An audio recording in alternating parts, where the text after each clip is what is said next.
ACN news में आपका स्वागत है। मैं हूं गणेश अग्रवाल और आप देख रहे हैं दमोह जिले की खबरें। दमोह के एक्सीलेंस स्कूल में कक्षा 11वीं पास होकर के 12वीं में गए बच्चों के लिए कार्यशाला का आयोजन दमोह के कलेक्टर सुधीर कुमार कोचर के द्वारा किया गया।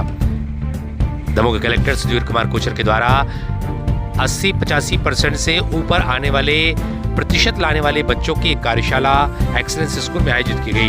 ये वो बच्चे हैं जिनके 80-85% से ज़्यादा नंबर कक्षा 11वीं में आए हैं और इन बच्चों की कार्यशाला बुलाने का उद्देश्य सिर्फ इतना है कि आगामी पढ़ाई सत्र के दौरान वो कक्षा 12वीं की परीक्षा देंगे और ऐसे में यही बच्चे अब दमोह का रिजल्ट मेरिट में लाएंगे और इसी उद्देश्य को लेकर इन बच्चों को आवश्यक सुविधाएं उपलब्ध कराए जाने के लिए पूरे जिले से इन बच्चों को बुलाया गया था और इन बच्चों को बुलाए जाने के बाद अब इन बच्चों की कार्यशाला कलेक्टर के द्वारा ली गई है।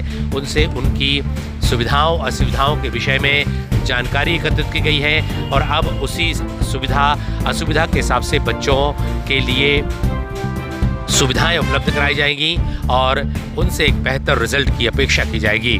क्या कहना है इस संबंध में दमोह के कलेक्टर सुधीर कुमार कोचर का, आपको सुनाते हैं। एसीएन न्यूज के लिए सतीश सेन की रिपोर्ट।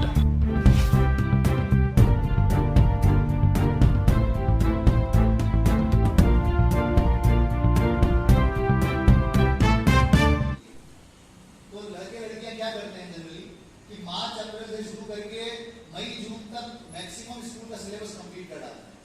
जितना जल्दी आप स्कूल का सिलेबस कंप्लीट कर डालोगे उतना ज्यादा समय आपको कोचिंग की पढ़ाई के लिए साल भर में मिल जाता है। तो कोशिश करिए कि जितना जल्दी हम स्कूल की चीजें कंप्लीट कर पाए। नंबर 1 तो हमको ये कोशिश करनी है, भले 1 घंटा कम पढ़े लेकिन कोशिश ये करने की बीमार नहीं। तो तुम कॉम्प्रोमाइज कर दो, थोड़ा कम पढ़ो, कोई दिक्कत नहीं, लेकिन क्या संकल्प है हमारा? बीमार नहीं पड़ना, माइग्रेन होना नहीं चाहिए। उसके लिए थोड़ा कम पढ़ेंगे, कोई समस्या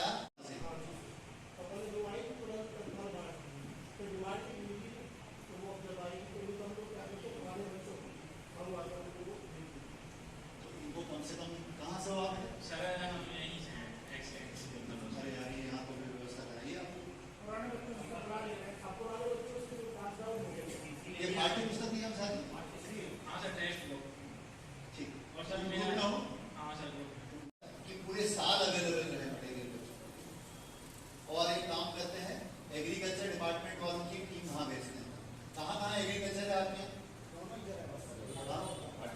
वही जगह। तो एग्रीकल्चर डिपार्टमेंट वालों को मैं बोलता हूँ, वो हमारे एग्रीकल्चर ऑफिसर बड़े उत्साही हैं इस मामले में। वो फटाफट अपनी टीम भेजेंगे, इन बच्चों से इंटरेक्ट करेंगे, जो सामग्री की कमी होगी सब दिलवाएंगे। ठीक, तो ये कोऑर्डिनेट हमको इमीडिएटली करना है। इसको और निःशुल्क पीएटी कोचिंग वाले में भी जोड़िए बच्चे।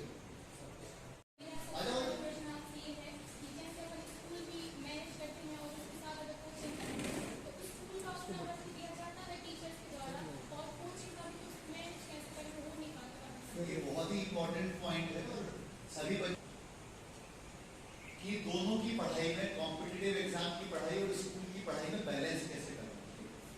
उसके 2-3 तरीके हैं। ना तो कोचिंग क्लास वाले अपना प्रेशर कम करेंगे, ना स्कूल वाले करेंगे, दोनों अपना प्रेशर बना के रखेंगे आप, क्योंकि उनको अपना सिलेबस कंप्लीट करना, उनको अपना करना। पहले वो देखिए, पहले दूसरों का कॉन्फिडेंस जीतने से पहले आपके अंदर कॉन्फिडेंस होना चाहिए कि मैं ये एग्जाम निकाल के ले जाऊंगा। तो पहले एक काम ये करिए कि सिलेबस और अनसॉल्व पेपर अच्छे से देखिए।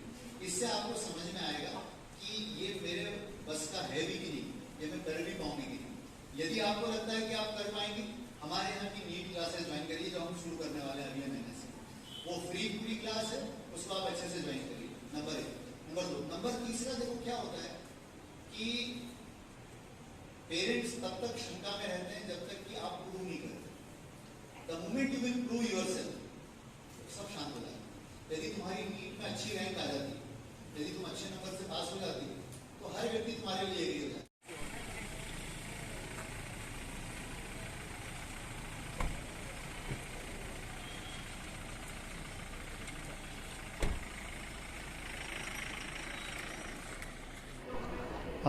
हमने जो स्कूल शिक्षा विभाग के अंतर्गत हमारे बच्चों के 2 ग्रुप बनाए हैं, एक है प्रबल और एक है प्रखर।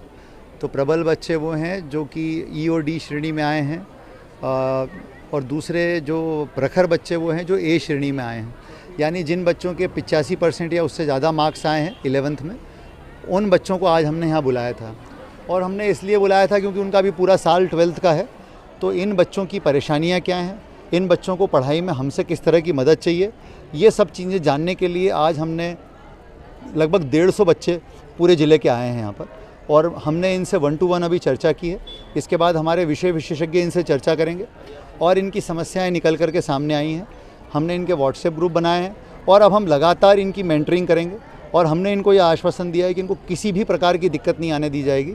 इनकी पढ़ाई में हर संभव सहयोग मिलेगा, ताकि इस साल के अंत तक और अगले साल जब ये परीक्षा देंगे तो ये बच्चे हमारे ज़िले का नाम रोशन करेंगे, और ये सब 90% या उससे अधिक अंक प्राप्त करके जो है मेरिट लिस्ट में अपना स्थान बनाएंगे।